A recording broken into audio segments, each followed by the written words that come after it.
So hello again. So thought I'd have a wander around of the barn, see what we have. Obviously I've got my little Nissan Pal that's had a fresh respray and all the mechanicals were sorted. So it's had basically had a full resto beginning of this year. And the colour is awesome in the sun, as you can see, and you can see my reflection. But yeah, cool little thing. I love it. I'm just driving it everywhere whenever the sun's out, just poodle around in it. Doesn't really do more than 60 miles an hour, but it's just so cool. I do like this little thing. And then obviously I've got my R33 GTR, and this sort of end of last year. I've since put a Link G4X on it and some little bits of hardware to go with it, NZ trigger kit and stuff like that. It had a Power FC on it when I got it, so I took that off, bring it into the 21st century, change the wheel, put a different boost gauge in it, old school Greddy boost gauge. I put a toucan in it. Anybody who's familiar with Silex or something will know what a toucan is. Little touchscreen display that does everything. So stock GTR seats, so comfortable. Raised T37s, trying to follow some brake discs. I put all the genuine Skyline garnish back on and the stock lights. It had shabby things on it when I got it and I wasn't a fan of them. So yeah, it's fully built. Rods, pistons, cams, sump, extended sump, head drain kit, oil pump, all the usual stuff. OS Geiken triple plate, I think. Set of Garrett 28 60-5s, doing like 576 at the wheels, I think. 1.6 barn pump fuel. I haven't really done anything on ethanol yet because I knew it was a happy place for it, and if I start going for it on ethanol, I know I'll drive like even more of a lunatic and it'll break him faster. And I got my dad's Tucking 99 N2 MX5 Roadster Miata, whatever we're going to call it. Tucking 99 front lip, GV bonnet, Panasport wheels, 5-set split rims rebuilt for me. So they do look cool. It's filthy at the moment. I drove it back home in the rain from work. High issue rear lights, Axis Racing carbon boot lid, roadster option wide boy seats. Yeah, and it's on a Greddy turbo TD04, old school Greddy turbo kit. Just put that on a Link G4X the other week. Did 240 horsepower crank. So yeah, it's lively. It's good fun. Not quick as the Skyline is, but it's a good laugh. Enough to get you in trouble. Then I've got my little Citroen AX GT that's currently awaiting front suspension. Well, actually it's in the boot, but I ordered some, basically it's a Saxo VTR underneath. So I've got gas gold coilovers to go on. I've all built the hubs up because the hubs are part of the coilovers.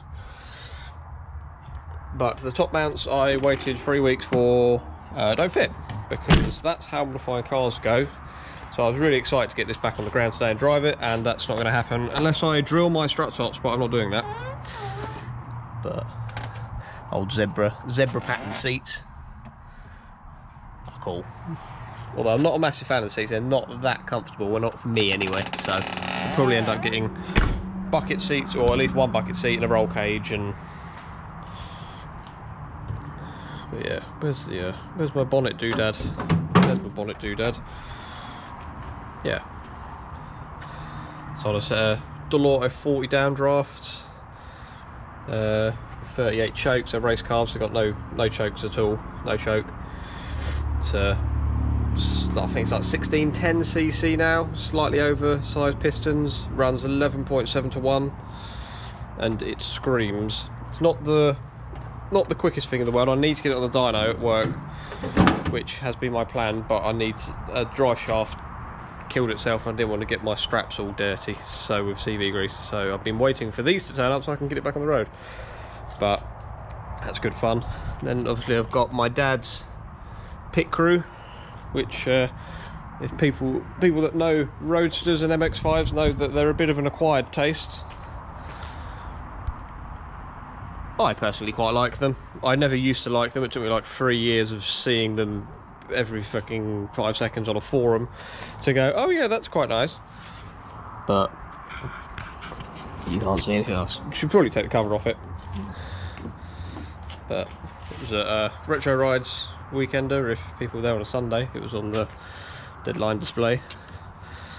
I'll deal with that in a bit. But yeah, this will probably be up for sale relatively soon. Just got to sort a few bits out on it, but ended up probably just to put all of the time into the tuck-in and let this go. But it is, other than a bit of mud, which is very annoying, it is immaculate, with a slightly reworked 1.6 on a set of Gen Vs, and again put that on a Link G4X ECU. It's running about 150, 155 at the crank. It's good fun. It's like the perfect roadster. It's lovely to drive. A load of shit in the barn, a lot of shit. Got my little Corn Zunos roadster, which if you've been into the MX-5 scene for many years, you probably know this car. Does have a trap lip, but I decided to go off-roading at Landau on a track day, which is, so that's now in the boot because it decided not to be attached to the front bumper anymore. T-House Clubman front bumper, tube ride arches, SSR Mark 1 wheels, cut wings, Stout Japan bonnet, Carmate Corn seats,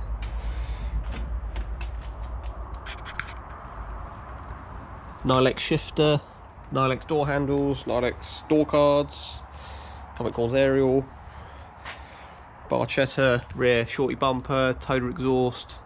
It's got a, it used to be on twin 40s this when it came in, that's how it's sort of always known, but in 2014 it had a Mazda Speed B-spec engine put in it that was actually rebuilt, Freemel overboard to 1722cc Toda cams, Toda flywheel, Toda head gasket, so it's now 81mm, so it's 1.7, just over 1.7, with Mazda Speed B-spec supercharger, again Link G4X ECU, put that on a little while back. It wasn't a Freedom when it came in, which I know a lot of the A86 boys use, back in the Japan that is, but I could not connect to it to save my life, so I ended up just putting a decent ECU on it, and now it runs awesome, 20 times better than it did when a man in Japan did it. So got another little Nissan POW. I've actually sold this to Lee, who's got the pink SR20 POW that if you've seen many option videos and seen Ken Nomura drifting it around Japan, that's the little pink one that he has. But this is this ended up coming from a scrapyard in Scotland. The bloke I bought it off saved it from there. He did loads of work to get it back on the road and then basically just finished it, sold it as an unfinished project. I got it, and then I've used all the better bits from there. I was going to save it, but then I've decided to keep my little blue one, so I just used the nicer bits from this onto mine and then put the not as nicer bits from my one onto that to keep it more complete. But Fiat Panda editing, as you do. The Transit, the poor Transit, I'm so sorry Transit, I will come back to you. Ended up pulling the whole insides out first lockdown to go, oh, let's just redo it, and then find out that all of the walls were basically dead. The main floor, that was, I could put my whole hand in that basically all the way up, and the whole body is held on by screws in the bottom to go on the side, so it wasn't really attached to anything. So I ended up putting a new floor in it, supporting the back, which was terrifying. I had to hold the back up there, and then remade that wall, and then was going to remake the bottom part of that wall, and then made the whole wall, and then the back wall ended up going, we'll just do that as well. And then the aluminium was all destroyed in the back, so currently in the process of reskinning it all. Need to get that side back on, but I need to get the side bits on, but I need to clean all the side bits, and then I keep buying cars, so I don't do that. But got new seats for it. For the front, the old seats are somewhere. I have no idea where they are. Oh, there they are. Those things. Which, as nice as they look, nah, no, they're not. So they're actually out of a Isuzu Piazza Turbo, of all things. I like my weird cars, so I'm quite glad those seats are out of a weird car. And they'll be quite comfortable because they're cloth and not leather. Not a massive fan of leather seats because you stick to them. But 1973 Mark 1. Where are we? Come on, bonnet. It's been so long, I don't need to use bonnet today. It's got a VW Golf 1.9 TDI engine. It's actually an AGR lump, it's not PD, literally just before the PD. So the last of the wastegate turbos, like 90 horsepower, same as factory, what it's had. But it will literally go on forever. So there's the intercooler there that doesn't really do a lot. So I've actually got an intercooler for Saab 900 to wedge in the front of it somehow, which is another one of my things I need to do to it. But it goes alright. It does. If you poodle around town or something, it does like 40 to the gallon. And it's got some oomph. It's got 4-speed ambulance box from Mark II with overdrive. I've rebuilt the overdrive unit, so that works quite nicely.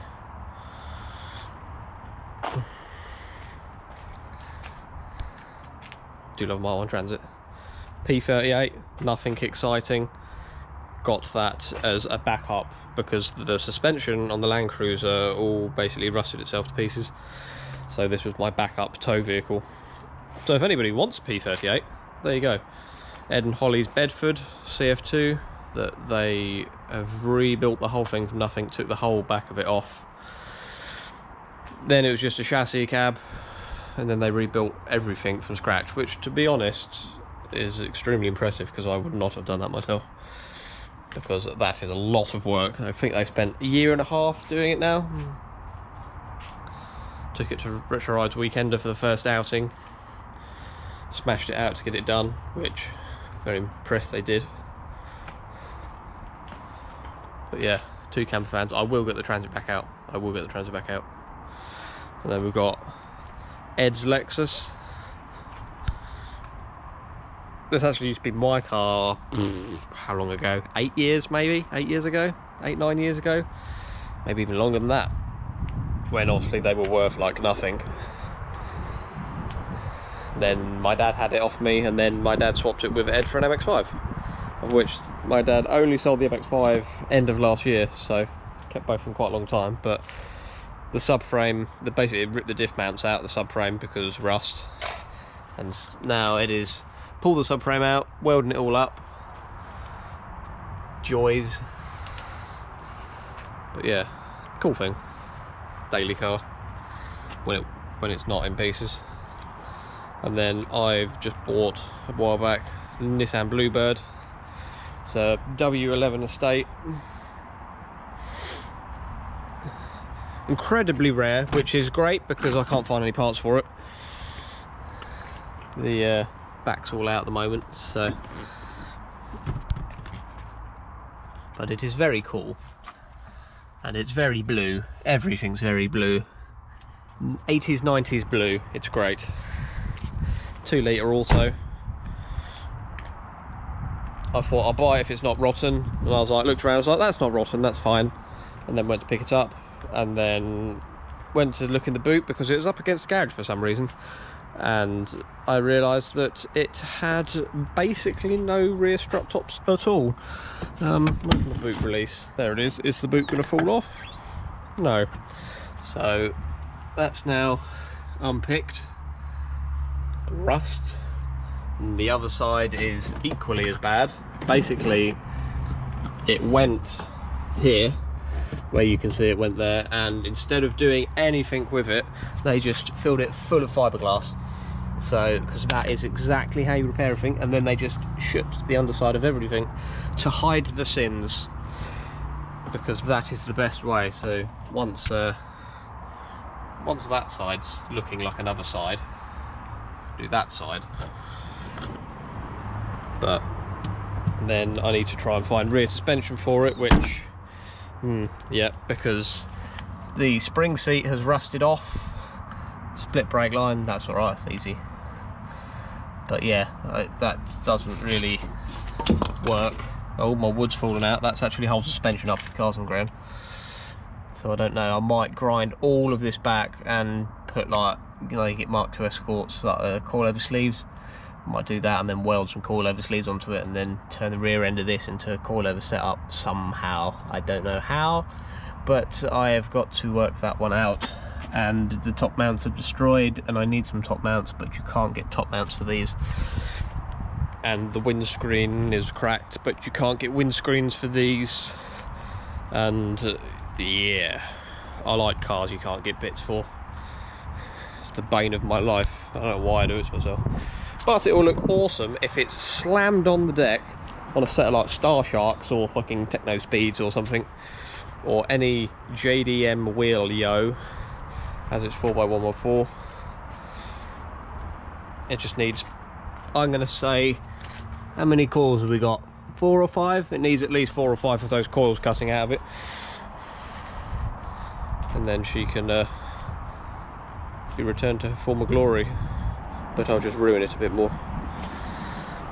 So yeah, and my trailer. The trailer's everything about. I've upgraded twice over the last few years. And I've now got a Brian James T6 transporter. Awesome thing. If you want a trailer, that is the trailer to have. They are epic. What do you want outside? Pow pow. The colour's so good. So pastely, and to think that's a factory colour. All I've done to that, other than all the bumpers that are now Old English white, well, they were silver, and the roof bars and the brackets and door handles and everything. So I've done them Old English white, front grille. All I've done is just put a set of coilovers on it and put a set of wheels on it. So it's a cool little thing. And then we've got the Land Cruiser. That is a beast of a machine. 4.7 V8 2UZ. Tows anything. Just come back from dropping the Saab off with that. But it's an awesome truck. Do love it. You can't get better 4x4 than one of these, to be honest. And that's why they hold their money so well. But into something good. That Mark II is not actually mine. That's a bloke from the offices, which is amusing. I don't do Mark IIs, Mark II and a halves. Not my thing. I don't have pop-up headlights. And then my old Carina ST162. Actually, it's a Carina GTR, which isn't a lie because it has a GTR badge. It even has door handles. I mean, it's locked, but the inside door handles, not that you can see, no, are the same as an R35. So obviously Nissan basically just took this car's inspiration for the R35 and then they made it like it is. So the R35 has this car to thank.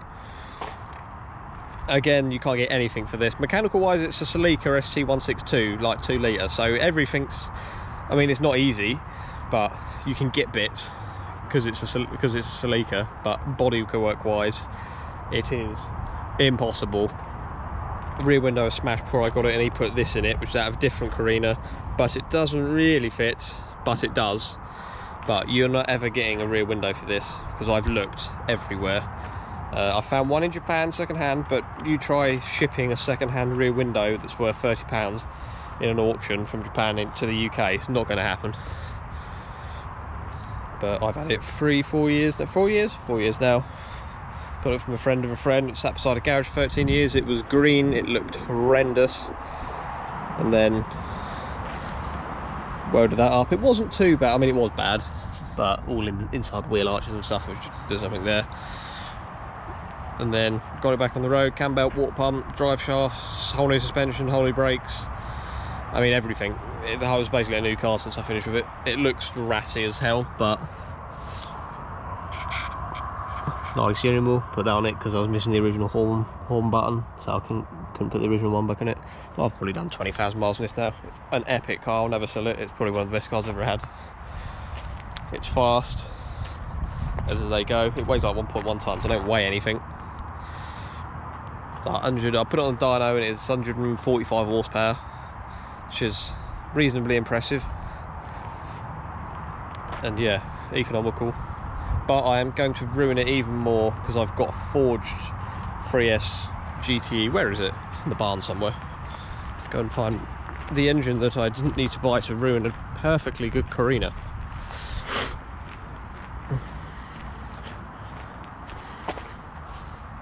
Pow pow.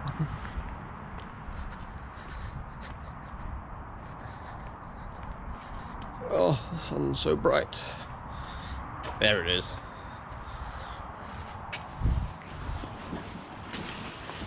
Ta-da. A forged ST185 engine out of Stevens ST165 Celica GT4. It's got rods, pistons, some cams from something, adjustable cam pulley. But yeah, I'll take the inlet off.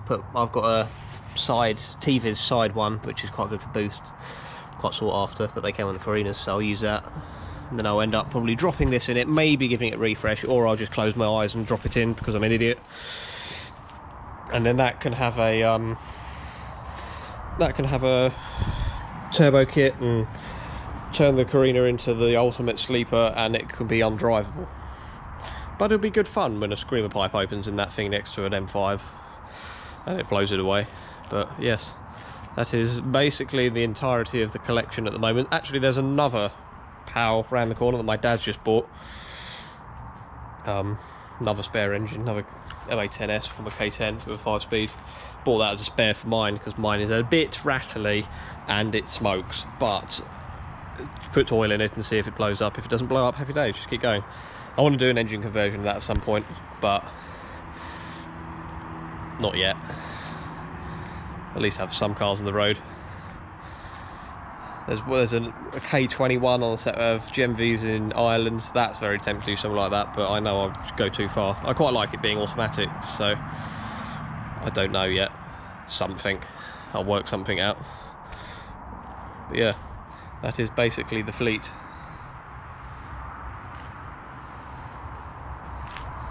And let's see if I get anything else. I'm a nightmare, so I probably will. I mean, I know I will because I've already bought something, but I'm not saying anything yet. But I'm very excited to pick that thing up. But yes, there you go. If you like all of this, press the like button.